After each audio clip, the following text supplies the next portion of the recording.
Hello, and welcome back to The Sim.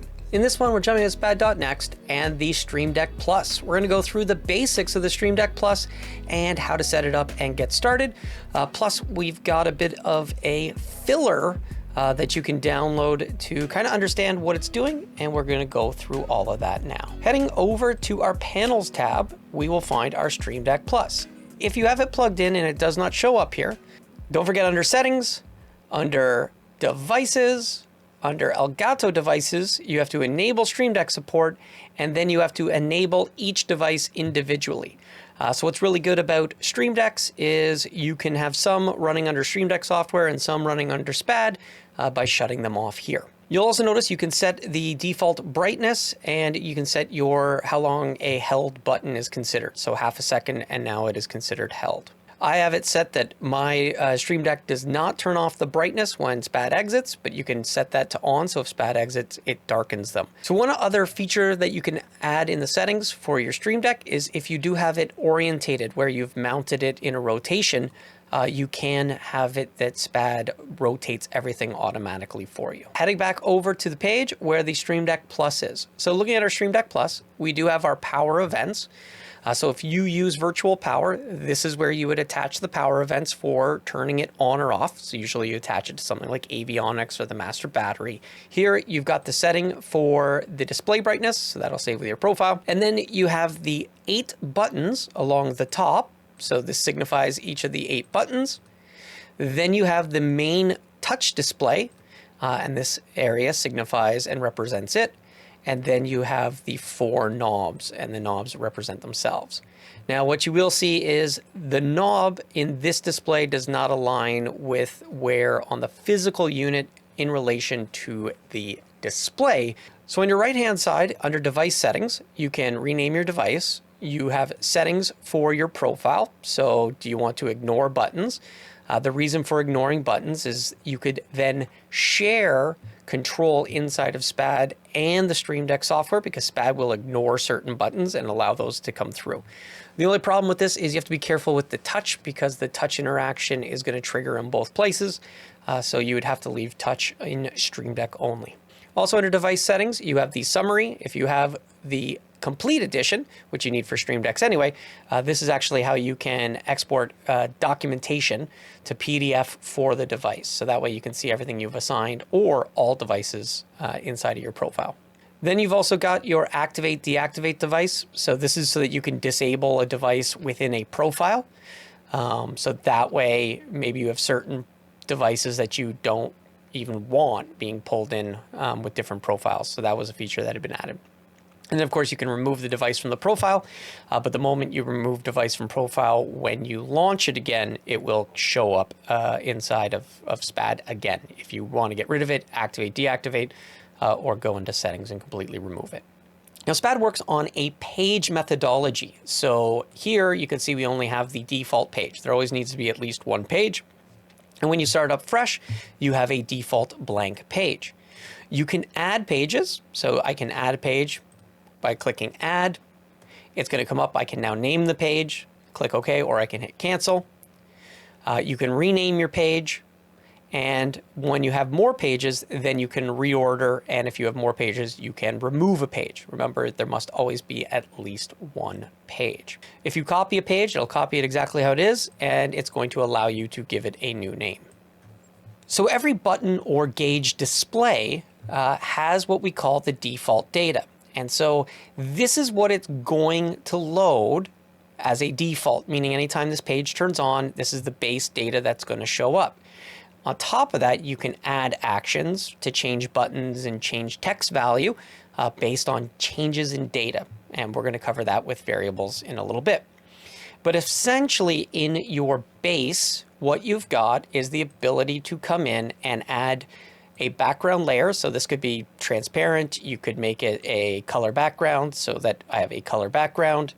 By default, this is a transparent layer. You can name all your layers so it makes it easier when you're working with them. And then here, for example, we have an image layer.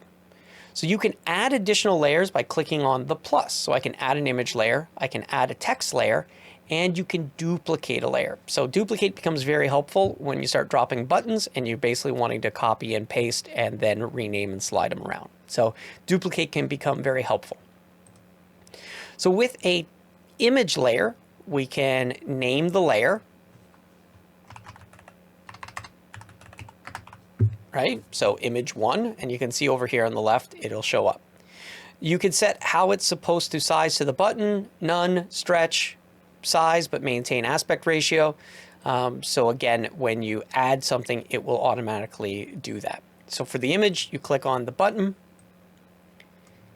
and then you can look in your local. So it'll look to where you've got folders with your icons, and that's in the SPAD directory under Stream Deck Images. So usually your SPAD directory is in My Documents or Documents, SPAD.next, and then you'll find the local Stream Deck images inside of there that you have locally saved.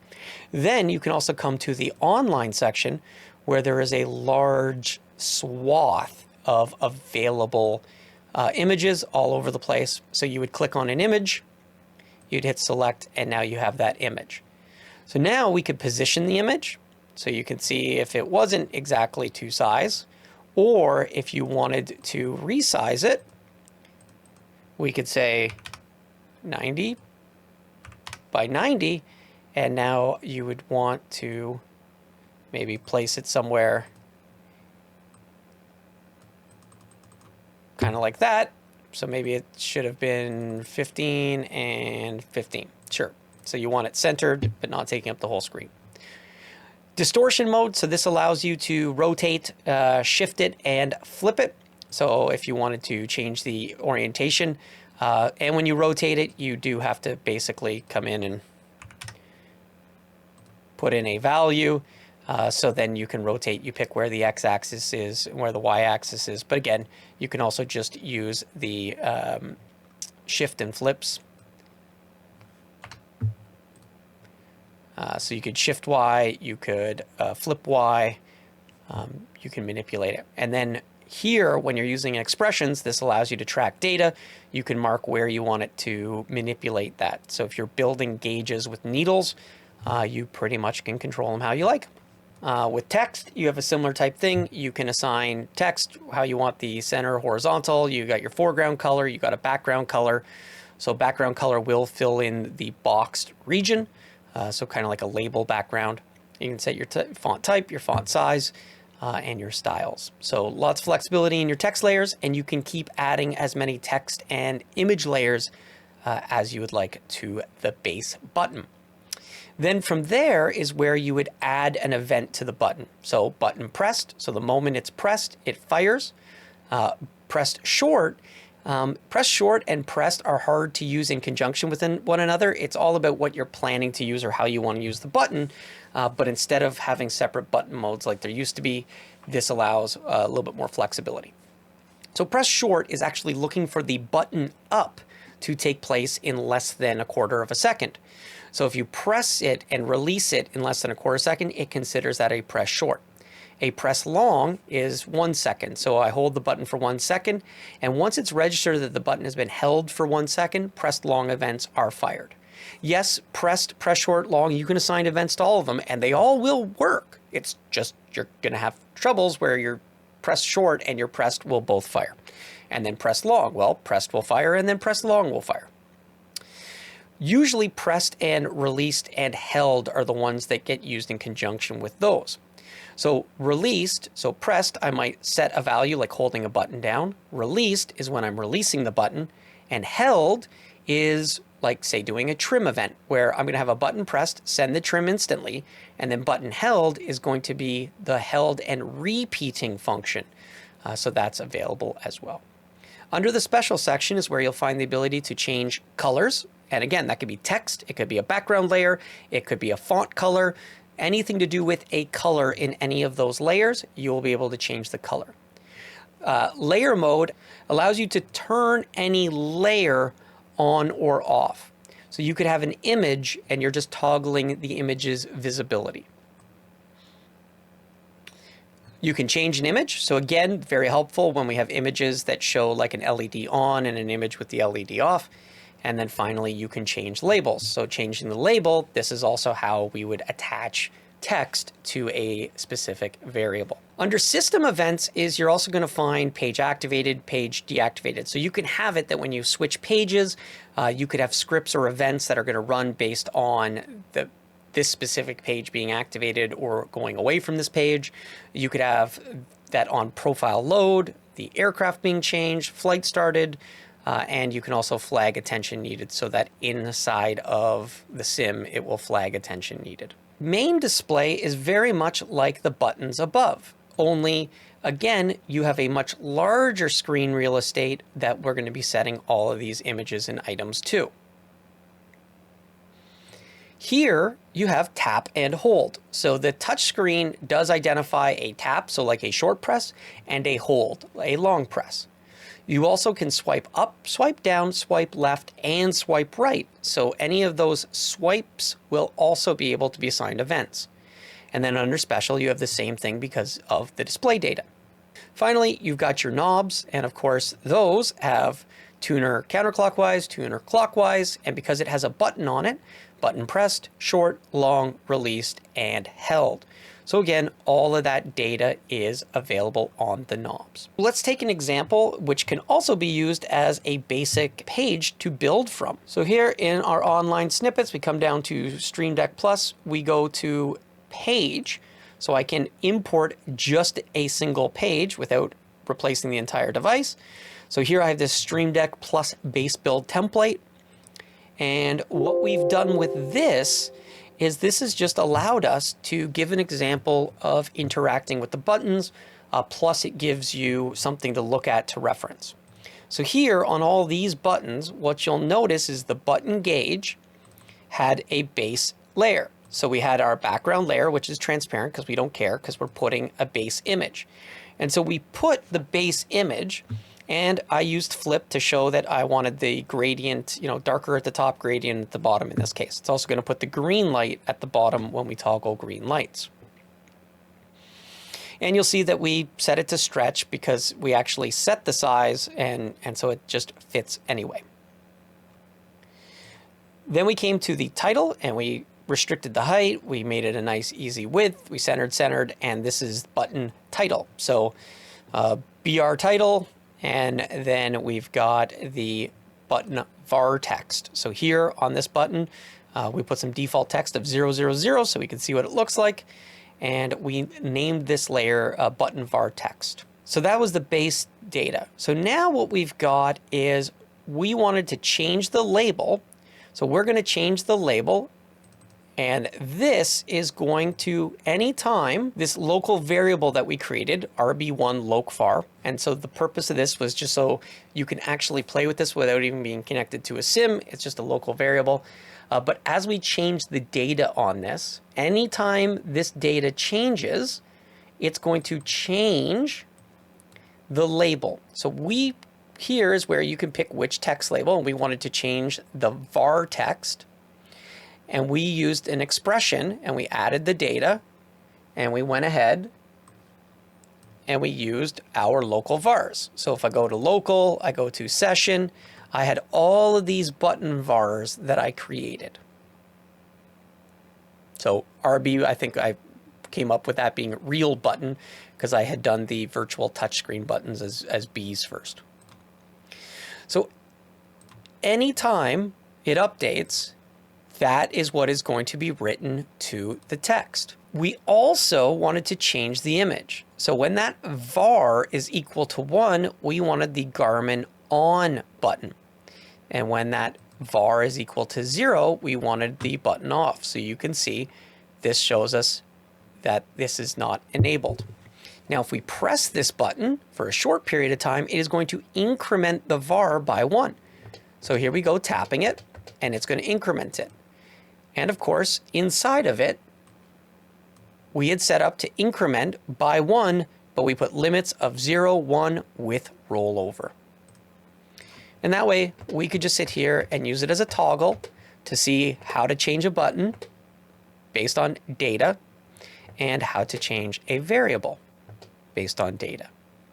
If you hold for a longer time, then it's going to set the value to 2. And if I toggle to 0 and set the value to 2, so you could see how that interacts. And because these are explicit, when I go between 0 and 2, this doesn't go green because we never went to 1. But if we toggle to 1, this goes green, and it will stay green because here we said anytime it equals 1, but we had nothing for the value of 2, so that button label and that button image is not going to change on you.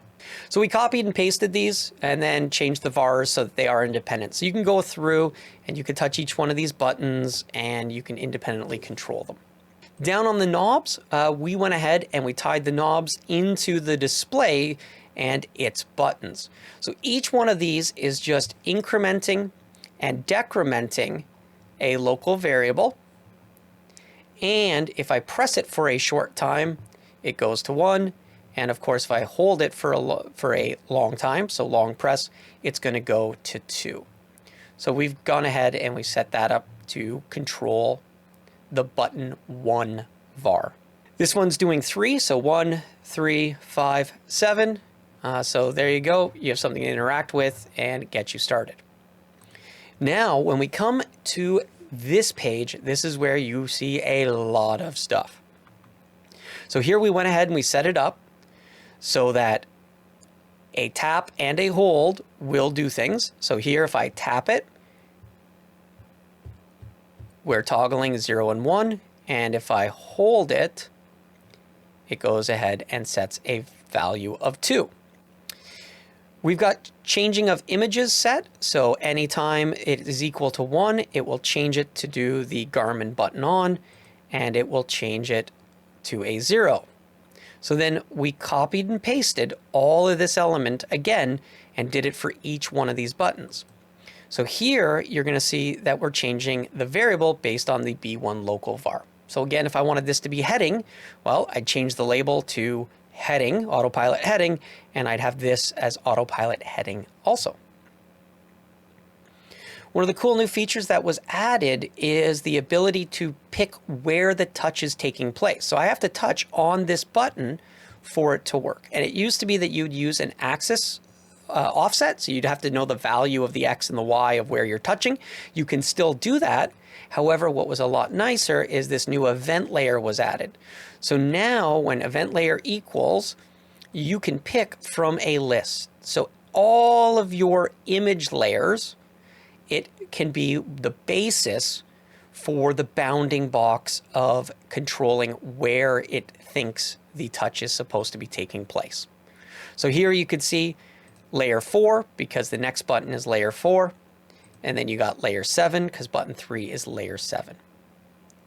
So here we've got it all set up for you. So you've got taps, holds, you can copy and paste all this, and it aligns buttons and displays. Gets you started, works really well. We also added swiping. So as you can see, if I swipe left or right, it will go back to the default page. You also can add in the swipe up and swipe down. So I'm going to Control C, Control V, and then I'm going to change trigger to swipe up. And then we'll do again, we'll change trigger, and we'll make that a swipe down. So here, add an action, and we are going to go advanced, and we are going to switch to previous page. And we'll delete that other action. And then here, we're going to add an action, advanced, and now we'll go to next page. And we will delete that. Based on this, I had gone with my PC-12, and it was the basis I used in the PC-12 to make the APHIS pages, which I have published. So you saw there were some other pages published, like my APHIS.